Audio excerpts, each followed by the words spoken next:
The rain had been falling for 3 days straight. Dr. Maya Rodriguez stood at the window of her small research cabin, watching water drip from the thick green leaves outside. She had been working alone at this remote station in Puerto Rico for almost 6 months now, studying strange radio signals that seemed to come from nowhere. Maya was tired, not just the kind of tired you get from staying up late, but the deep kind that settles in your bones when you've been alone for too long. Her colleagues back at the university thought she was crazy for taking this job. Why do you want to work in the middle of nowhere? They asked, but Maya knew why. Out here, away from the noise of the city and the pressure of other people, she could focus on what really mattered, finding proof that we're not alone in the universe. That night, everything changed. Around midnight, Maya was just finishing her daily reports when the sky lit up like daylight. Bright streaks of light shot across the darkness, faster than any airplane she'd ever seen. Her equipment started going wild, beeping and flashing in ways she'd never experienced before. The radio crackled with strange sounds that definitely weren't coming from Earth. One of the lights seemed different from the others. Instead of streaking across the sky, it was falling, spinning down toward the forest like a broken bird. Maya grabbed her flashlight and emergency kit without thinking twice. Something told her this wasn't just another meteor. The jungle at night was alive with sounds, insects chirping, frogs calling, branches creaking in the wind. Maya pushed through the thick plants, following the faint glow she could see through the trees.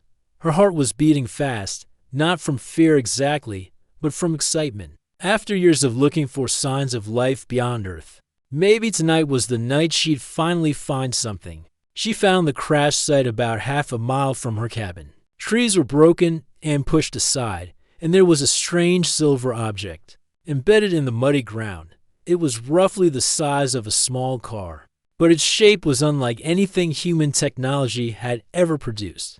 The surface seemed to shift and flow like liquid mercury, and it gave off a soft, pulsing light. That's when she saw the creature dot at first. Maya thought it might be a person thrown from the strange craft, but as she got closer, she realized this was something entirely different. The being was roughly human-shaped but taller and more slender. Its skin had a faint shimmer to it, like moonlight on water. The most striking feature was its eyes, large and dark, filled with an intelligence that was clearly not human. The creature was hurt. Maya could see dark liquid seeping from wounds on its side and leg.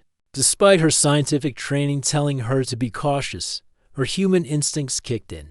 This being, whatever it was, needed help. "Hey," she said softly, kneeling down beside it. "Can you understand me?" The creature's eyes opened wider, and suddenly Maya felt something strange in her mind. Not words exactly, but feelings and images that weren't her own. Confusion, pain, fear, and underneath it all, a deep sadness that nearly brought tears to her eyes. "You're hurt," Maya whispered, reaching slowly for her first aid kit. "Let me help you." The being watched her every movement as she cleaned and bandaged its wounds. Maya had treated injured animals before, but this was different. She could sense the creature studying her, trying to understand why she would help something so foreign and unknown. As Maya worked, more strange images flooded her mind. She saw flashes of a world very different from Earth: red skies, crystal cities, and beings like this one moving through their daily lives. But there was something wrong with those images. The cities were crumbling, the skies were darkening, and the beings looked lost and afraid. "Your world," Maya said, somehow knowing she was right. "Something happened to your world." The creature's response came not in words but in pure emotion. Grief so deep it made Maya's chest ache, loneliness that stretched across impossible distances, and a desperate hope that maybe, somewhere among the stars, there might be a place where it could belong. Maya felt tears rolling down her cheeks, though she didn't know if they were her own emotions or the creature's. "What's your name?" she asked. The answer came as a feeling of wind and starlight, something that couldn't be spoken in human language. "I'll call you River," Maya said, thinking of how the creature's presence felt fluid and peaceful despite its pain. River seemed to like that name. Maya felt a flutter of something warm and grateful in her mind. Over the next few hours, as Maya helped River back to her cabin, she began to understand that this being's people didn't experience emotions the way humans do. They were logical, practical, focused on survival rather than feelings. River had never felt compassion from another being before, had never experienced someone caring for its well-being without expecting anything in return. "Why do you help me?" River's thoughts whispered in Maya's mind as she settled the creature onto her couch with blankets and pillows. Maya paused, trying to find words for something that felt so natural she'd never really thought about it before. "Because you're hurt, and I can help. Because even though we're different, we're both alive. And that matters." Because she stopped, surprised by her own honesty. "Because I've been alone for so long, and maybe you have too." River's large I studied Maya's face with an intensity that should have been uncomfortable, but somehow wasn't. Through their strange connection, Maya could feel the creature trying to understand human kindness, trying to grasp why someone would show care to a complete stranger from another world. As Maya prepared a simple meal and brought River some water, she noticed something remarkable happening. The creature's wounds were healing faster than should have been possible, and its skin was becoming brighter, more vibrant. It was as if Maya's care and attention were helping River recover in ways that went beyond just physical healing. "Your species," River's thoughts came stronger now, clearer. "You feel so much. How do you bear it?" Maya sat down in the chair across from River, thinking about the question. "I don't know," she admitted. "Sometimes it hurts. Sometimes I wish I could turn it off. But the good feelings, love, joy, wonder, they make all the pain worth it." River was quiet for a long time, and Maya could sense it processing this idea. A species that chose to feel deeply even when it caused pain was something entirely new to the creature's understanding. "Teach me," River whispered in Maya's mind as exhaustion finally began to take hold. "Teach me what it means to feel like a human." As Maya watched River drift off to sleep, she realized her life had just changed forever. She'd spent years searching the stars for proof of life beyond Earth, never imagining that life would crash land in her backyard and ask her to teach it how to love. 3 weeks had passed since River crashed into Maya's world, and everything had changed. What started as helping an injured stranger had become something Maya never expected. A friendship unlike anything she'd ever experienced. Every morning, Maya would wake up to find River sitting by the window, watching the sunrise with those large, curious eyes. The creature was fascinated by everything, the way birds sang to greet the day, how flowers opened their petals to catch the light, even the simple act of Maya making coffee. Through their mental connection, Maya could feel River's wonder at these everyday miracles that humans took for granted. "Why does the music make water come from your eyes?" River asked one evening, its thoughts flowing gently into Maya's mind. They were listening to an old song on the radio, something slow and sad that reminded Maya of her childhood. Maya wiped away the tears she hadn't realized was falling. "It's not sad crying," she explained, trying to put complex emotions into thoughts River could understand. "Sometimes music connects to memories, to feelings we keep buried deep inside. This song reminds me of my grandmother. She used to sing it while she cooked." River moved closer on the couch, its head tilted in that way that meant it was trying to process something difficult. "Your grandmother is no longer alive. She died when I was 15. Maya said softly. "But when I hear this song, it's like she's here with me again. The sadness and the happiness mixed together. And somehow that makes the memory even more precious." Through their connection, Maya felt River experiencing her emotions secondhand, the bittersweet ache of missing someone. "You love." The creature's whole body shimmered as it absorbed the feeling, like ripples moving across still water. "This is why your people create art," River said, wonder filling its thoughts, to capture these feeling memories and share them with others. Maya smiled. "Exactly. We paint, we sing, we tell stories, all to help each other feel less alone with our emotions." As the days passed, River became addicted to experiencing human feelings. It would ask Maya to tell stories from her life, not for the facts, but for the emotions attached to them. River wanted to feel Maya's excitement when she talked about her first telescope, her nervousness during her college graduation, her disappointment. When relationships didn't work out, Maya found herself sharing things she'd never told anyone. River was the perfect listener, completely accepting, never judging, just absorbing each experience with genuine fascination. When Maya told River about her father leaving when she was young, the creature experienced her childhood confusion and hurt as if it were happening for the first time. Your species feels pain about things that happened years ago, River observed after Maya finished the story. Why do you keep these hurtful memories? Maya thought about it for a moment, because even painful experiences teach us things. That hurt taught me to be more careful with my own heart, but also to recognize when others are hurting. It made me more compassionate. Compassion. River repeated the concept, turning it over in his mind like examining a beautiful stone.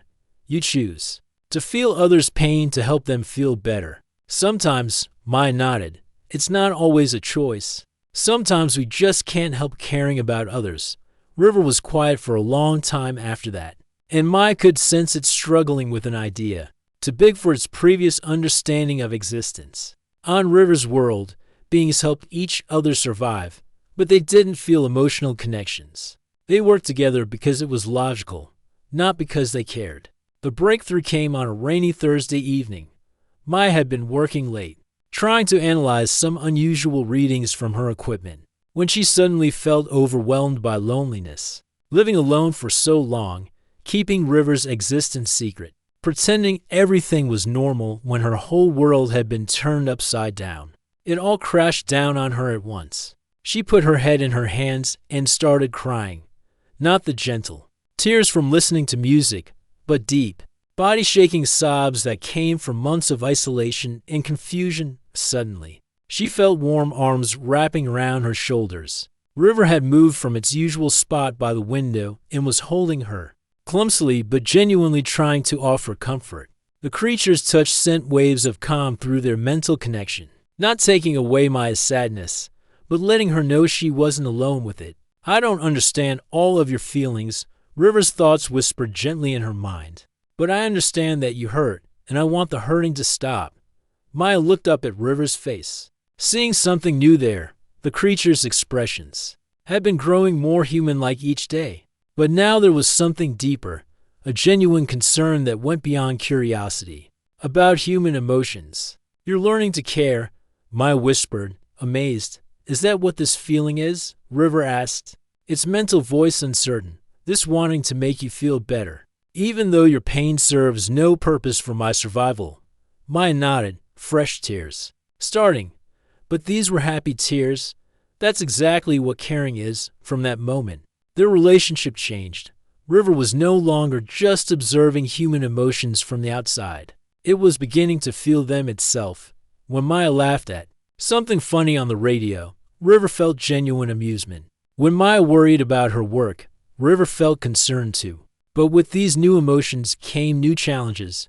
River started experiencing mood swings, feeling anxious when Maya left the cabin for supplies, getting frustrated when it couldn't understand human concepts quickly enough. The creature's skin would shift colors with its emotions, pale blue when sad, bright golden when happy, deep purple when confused. Is it always this intense? River asked one evening after experiencing its first bout of homesickness, not for its own world, which held only survival and logic, but for the idea of a home where it truly belonged. Maya took River's hand, noticing how the creature's skin had become warmer, more human-like in texture. The intensity fades as you get used to it, she said, but the feelings themselves, they become part of who you are. River looked down at their joined hands, and Maya felt a flutter of something new through their connection. It was tender and warm and completely different from anything the creature had experienced before. River was learning not just to feel, but to feel specifically about her. Maya, River said out loud, using its voice instead of telepathy for the first time. The word was slightly wrong, the pronunciation not quite human, but it was the most beautiful sound Maya had ever heard. What is it, River?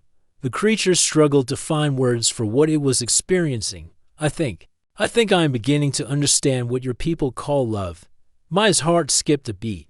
She looked into River's eyes and saw herself reflected there, but more than that, she saw herself the way River saw her, as someone worth caring about, someone worth learning to feel for. As they sat together in the quiet cabin, Maya realized that teaching River about human emotions had awakened something in herself too. She was falling for a being from another world, and somehow, that felt like the most natural thing in the universe. 2 months had passed since River first whispered Maya's name, and their bond had grown deeper than either of them thought possible. But with that closeness came something neither of them had expected. River was changing in ways that worried Maya more each day. The creature's skin, once a steady shimmer of silver, now shifted constantly with emotions it was still learning to control. When River felt happy, golden light would ripple across its surface. When confused or sad, deep blues and purples would swirl like storm clouds. But lately, Maya noticed darker colors appearing, deep reds when River felt frustrated, almost black, patches when it experienced what humans would call despair. River, you need to rest, Maya said one evening, watching the creature pace restlessly around the small cabin. River had been awake for 3 days straight, claiming it didn't want to miss a single moment of feeling. Sleep feels like dying now, River replied, its mental voice strained. When I sleep, the emotions fade, and I become empty again. I don't want to be empty anymore, Maya. Maya felt her heart break a little. River had discovered that human emotions were like a drug. The more it experienced, the more it craved. But unlike humans, who had evolved over millions of years to handle intense feelings, River's alien physiology wasn't built for this emotional overload. You're making yourself sick, Maya said gently, reaching out to touch River's arm. The creature's skin felt hot, almost feverish, and she could sense its exhaustion through their mental connection. I know, River admitted, finally stopping its restless movement. But Maya, when I feel what you feel, when I experience love and joy and even sadness, I finally understand why your people fight so hard to stay alive. Before, existence was just about surviving. Now, it's about living. Maya pulled River down onto the couch beside her, and the creature immediately curled up with its head on her shoulder. This had become their favorite position over the past weeks, close enough that River could absorb not just Maya's emotions, but also the simple comfort of human touch. Tell me about your favorite memory again, River whispered, its skin shifting to a soft golden glow of anticipation. Maya had shared this story many times before, but River never tired of experiencing it. I was 7 years old, Maya began, her voice taking on the gentle tone she used when sharing precious memories. My mother took me to see the ocean for the first time. Through their connection, River experienced Maya's childhood wonder, the salt smell of the sea air, the feeling of sand between small toes, the incredible vastness of water stretching to the horizon.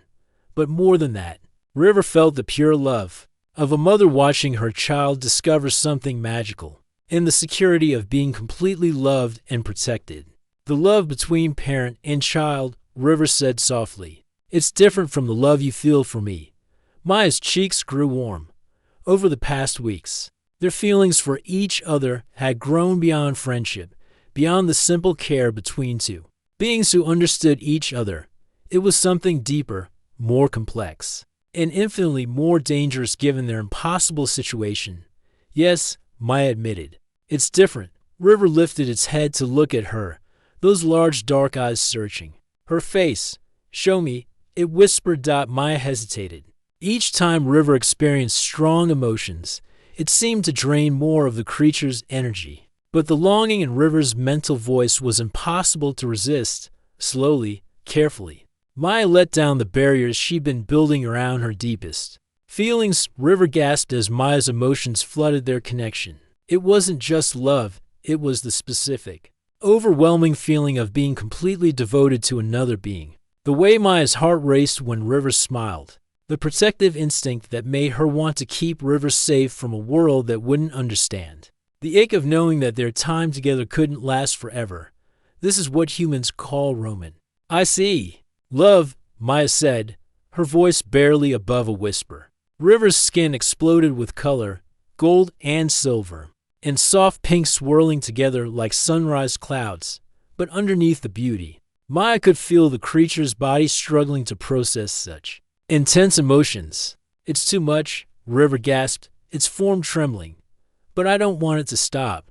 Maya, when you love me like this, I feel like I could create art, write poetry, build monuments to beauty. Is this why humans do such incredible things? Sometimes," Maya said, gently stroking River's hair, which felt like silk made of starlight. "Love makes us want to create, to give, to be better than we are alone." But even as she spoke, Maya noticed River's breathing becoming labored. The creature's skin was now cycling rapidly between colors, as if it couldn't decide which emotion to feel first. River had become addicted to the intensity of human feelings, but each experience was burning out its alien nervous system like an overloaded circuit. "River, you have to slow down," Maya said, real fear creeping into her voice. "You're pushing yourself too hard." "I can't," River replied, its mental voice growing weaker. "Maya, my people, we lived for thousands of years without truly feeling anything.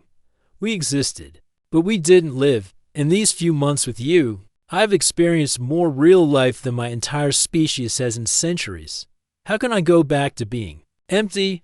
Maya held River closer, feeling the creature's body temperature rising dangerously. "You don't have to go back, but you need to find balance. Humans don't feel intensely every moment. We have quiet times too. That's what makes the strong emotions special." River was quiet for a long time, and Maya could sense it trying to process this idea. Finally, the creature spoke again, its thoughts barely a whisper in Maya's mind. "What if I told you that my ship has been repaired for weeks now? My people's technology, it fixes itself automatically. I could have left any time, but I chose to stay." Maya's heart stopped. "Why didn't you tell me?"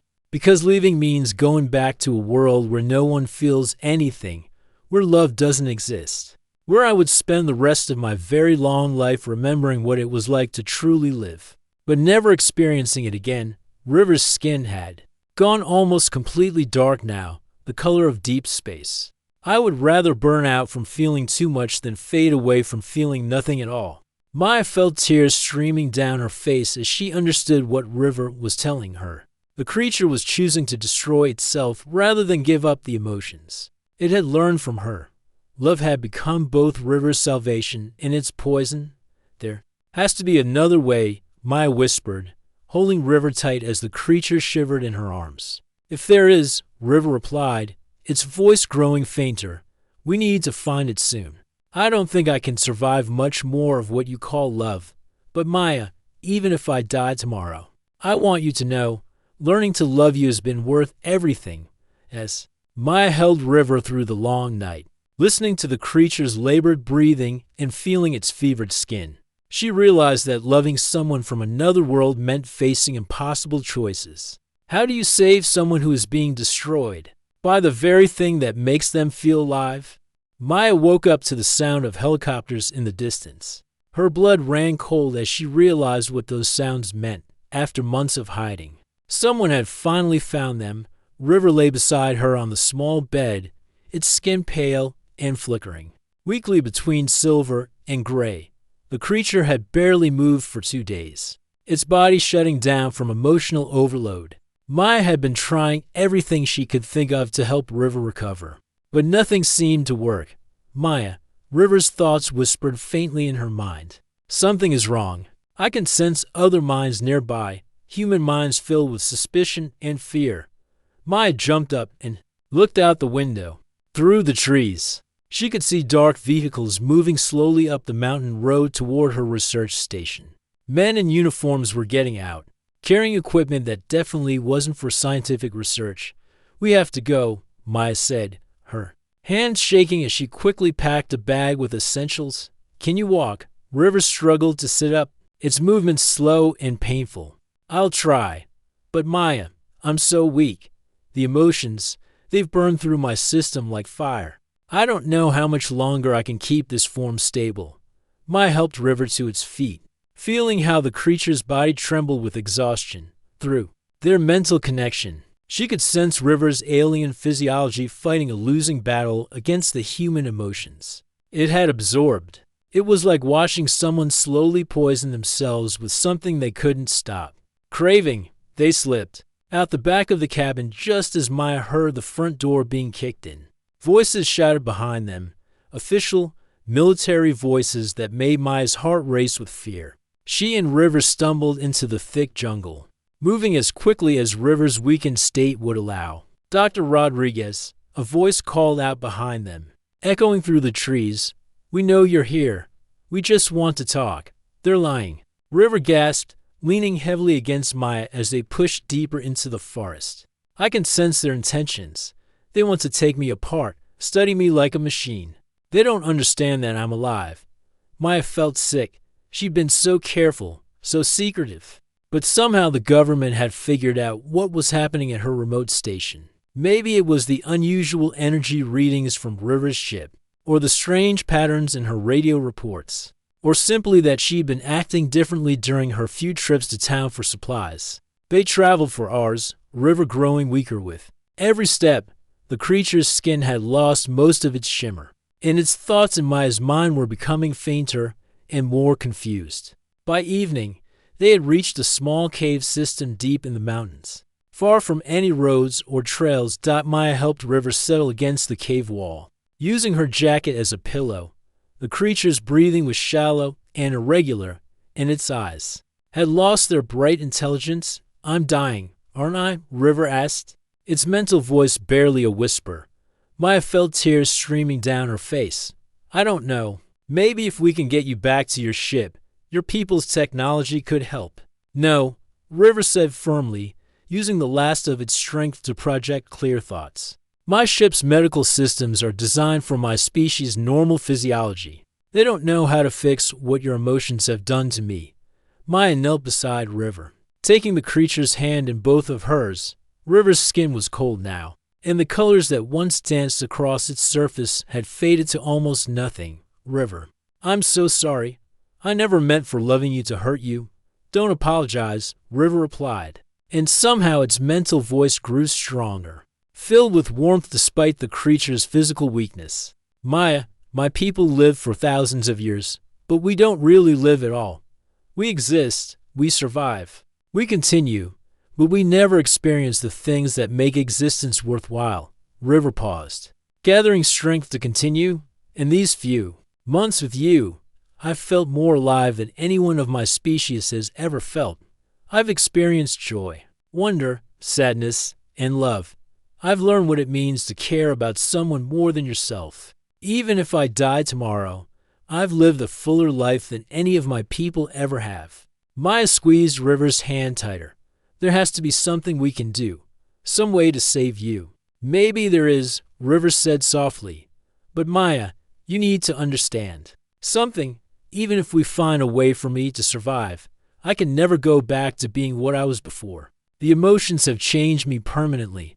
I'm no longer really one of my species. But I'm not human either. I'm something in between, something new." Through the cave entrance, Maya could see lights in the distance, search teams getting closer to their hiding spot. Time was running out, and River was fading fast. "What do you want me to do?" Maya whispered. River's eyes found hers in the dim light of the cave. "I want you to help me get to my ship. Even if I don't survive the journey, I want to try to send a message to my people, to tell them what I've learned about feeling and loving and being truly alive." "And then what?" River was quiet for a long moment. "Then I want to spend whatever time I have left feeling your love one more time. Because Maya, in all the vast emptiness of space, in all the countless worlds and beings that exist, I found the one person who could teach me what it means to have a heart." Maya heard voices getting closer outside the cave.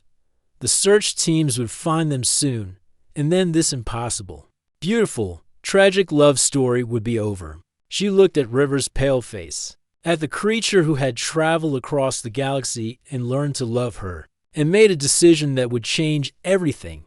"Then let's get you to your ship," Maya said, helping River to its feet one more time.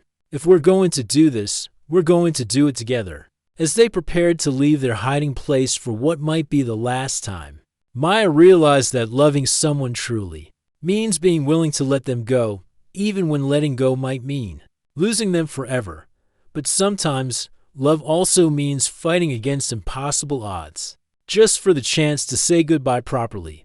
The searchlights were getting closer when Maya and River finally reached the crash site. River's ship had changed dramatically over the months.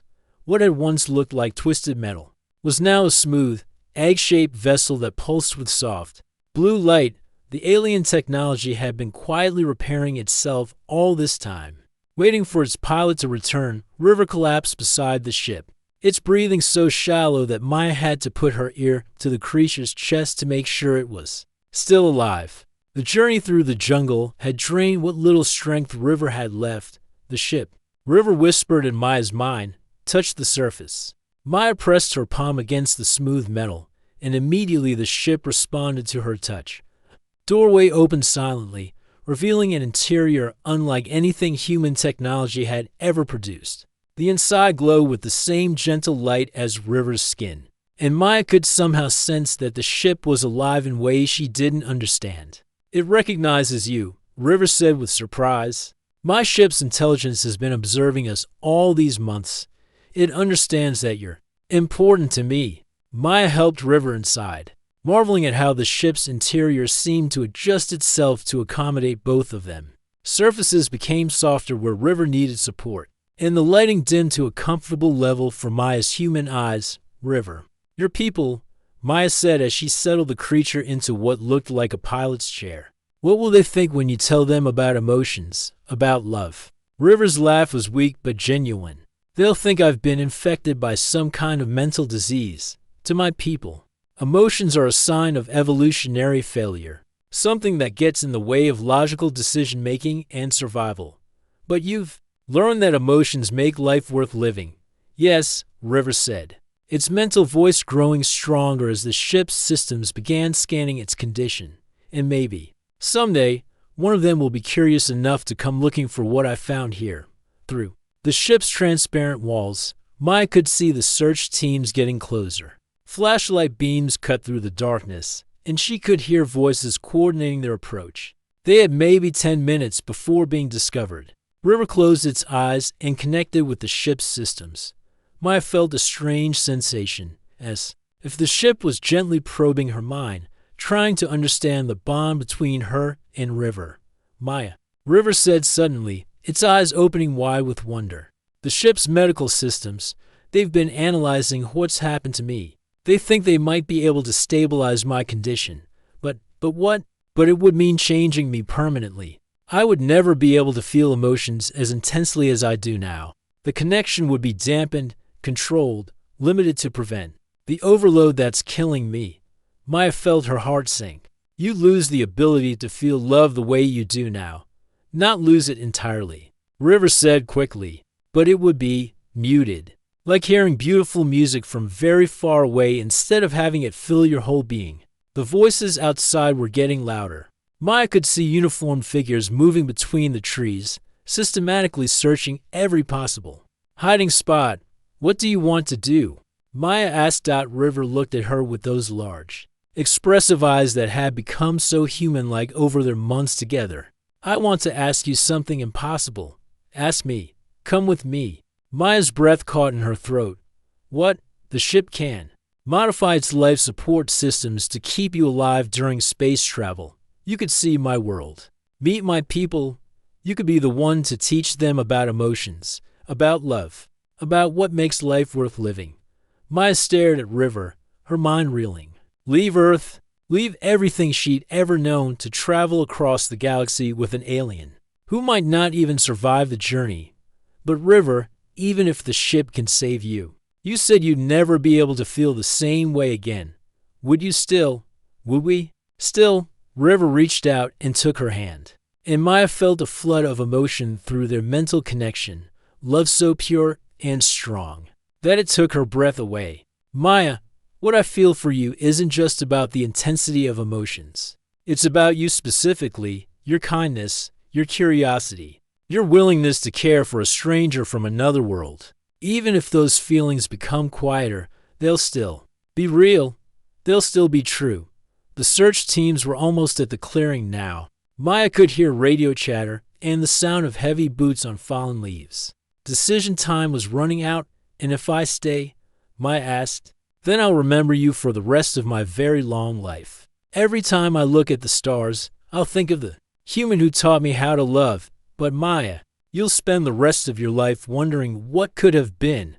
Maya closed her eyes, feeling the weight of an impossible choice. Stay on Earth and lose River forever, or risk everything for love and adventure beyond anything she'd ever imagined. Dr. Rodriguez. A voice shouted from just outside the clearing. We have the area surrounded. Come out peacefully and no one will be hurt. River squeezed Maya's hand. Whatever you choose, I'll understand. Maya looked at River's pale, beautiful face, then at the ship's controls that could take them to worlds she'd only dreamed about. She thought about her quiet life at the research station, her empty apartment back in the city, her colleagues who thought she was crazy for believing in life beyond Earth. Then she thought about waking up every morning to River's wonder at simple human experiences. She thought about being the first human to see an alien world, to meet other species, to bridge the gap between Earth and the stars. River, Maya said softly, will you teach me how your ship works? River's skin suddenly blazed. With golden light, joy so pure it filled the entire ship with warmth. You'll come with me? I spent my whole life looking for proof that we're not alone in the universe, Maya said, settling into the seat beside River's. I never imagined that proof would crash land in my backyard and ask me to run away with it through the ship's walls. Maya could see the search teams entering the clearing, their weapons drawn. But she wasn't afraid anymore. She was about to embark on the greatest adventure in human history. River's hands moved over the ship's controls, and Maya felt the craft lifting silently into the air. Through their mental connection, she sensed River's gratitude, love, and hope for their future together. Do it again, human, River whispered as Earth grew smaller below them. Love me again, human. Maya took River's hand as they soared toward the stars. Always, she whispered back, across all the worlds in the galaxy, I'll love you always, yours. Later, when Maya had learned to speak River's language and had met other species among the stars, she would tell their story to anyone who would listen. She became known as the Bridge Walker, the first human to journey between worlds, not as a conqueror or explorer, but as someone who chose love over fear. And sometimes, when she and River watched alien sunsets from distant worlds, Maya would remember that night in the Puerto Rican jungle when love literally fell from the sky and changed everything. The greatest discoveries, she learned, aren't always the ones you're looking for. Sometimes they're the ones that find you when you're brave enough to open your heart to the impossible.